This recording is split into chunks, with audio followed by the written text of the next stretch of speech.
ஒரு மகிழ்ச்சியான செய்தி. இதயம் நலனையின் விலை லிட்டருக்கு ரூபாய் 105 குறைஞ்சிருக்கு. செப்டம்பர் 2023ல 1 லிட்டர் இதயம் நலனையின் அதிகபட்ச விலை ரூபாய் 503. ஆனா இப்ப 1 லிட்டர் இதயம் நலனையின் விலை ரூபாய் 398 மட்டும்தான் தமிழ்நாட்டுல. அப்ப இனிமே எல்லாரும் இதயம் நலனை வாங்கலாம் இல்ல? உக்ரைன் ரஷ்யா இடையே 3 ஆண்டுகளை கடந்தும் தீவிர போர் நடக்கிறது. போரை நிறுத்த அமெரிக்கா, ஐரோப்பிய நாடுகள் முயற்சி மேற்கொண்டு வருகின்றன. அமெரிக்கா கொண்டு வந்த முதல் கட்ட போர் நிறுத்தம் பெரிய அளவில் கை கொடுக்கவில்லை. எந்த காரணத்தை கொண்டும் மின்சக்தி சம்பந்தப்பட்ட கட்டமைப்புகளை இரு நாடுகளும் தாக்கக்கூடாது என்பது ஒப்பந்தத்தின் சாராம்சம். ஆனால் இதை ரஷ்யாவும் கேட்கவில்லை, உக்ரைனும் கேட்கவில்லை. முன்பை விட ஒரு வாரமாக இரு நாடுகளும் தீவிர சண்டையில் இறங்கி இருக்கின்றன. ரஷ்யாவுக்குள் புகுந்து அதன் மின்சக்தி கட்டமைப்புகளை உக்ரைன் ட்ரோன்கள் குறிவைத்ததாக ரஷ்யா குற்றம் சாட்டியது. இதற்கு பதிலடி கொடுத்த உக்ரைன் நேரப்படி சனிக்கிழமை அதிகாலையில் அதன் தலைநகர் கீவில் மிகப்பெரிய ட்ரோன் தாக்குதலை ரஷ்யா நடத்தியது. மொத்தம் 88 ட்ரோன்கள் ஒரே நேரத்தில் கீவில் புகுந்து சரமாரியாக குண்டு வீசின. இந்த தாக்குதலில் இந்தியாவின் மருத்துவ நிறுவனமும் குறிவைக்கப்பட்டதாக அதிர்ச்சி தகவலை உக்ரைன் வெளியிட்டுள்ளது.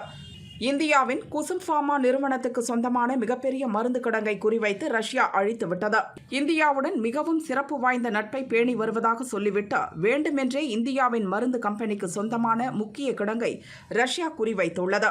அந்த கிடங்கில் வைக்கப்பட்டிருந்த குழந்தைகள், முதியோருக்கான மருந்துகள் நாசமாகிவிட்டன என்று இந்தியாவுக்கான உக்ரைன் தூதரகம் கூறியுள்ளது. இதே தகவலை பிரிட்டனும் வெளியிட்டுள்ளது. இருப்பினும் இது பற்றி இந்தியாவோ ரஷ்யாவோ இதுவரை எந்த தகவலையும் வெளியிடவில்லை. ரஷ்யாவின் இந்த ட்ரோன் தாக்குதலில் ஏராளமான கட்டடங்கள் தீக்கிரையாகின. மக்களும் பலர் காயமடைந்தனர். ரஷ்யா அனுப்பிய 88 ட்ரோன்களில் 56 ட்ரோன்களை சுட்டு வீழ்த்தியதாக உக்ரைன் ராணுவம் கூறியுள்ளது. இதற்கிடையே ரஷ்யாவின் ட்ரோன் தாக்குதல் தொடர்பான வீடியோ வெளியாகி அதிர்ச்சியை ஏற்படுத்தியுள்ளது.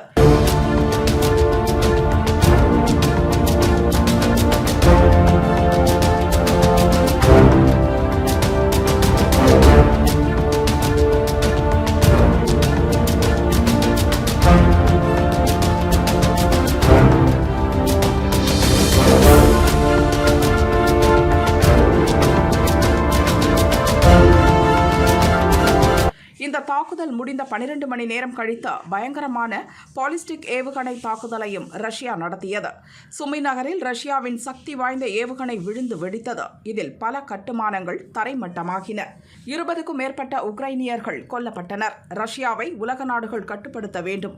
மொத்த மக்களும் குருத்தோலை ஞாயிறுக்காக தயாராகி கொண்டிருந்த போது ஈவு இரக்கமின்றி கொடூர தாக்குதலை ரஷ்யா நடத்தியிருக்கிறது.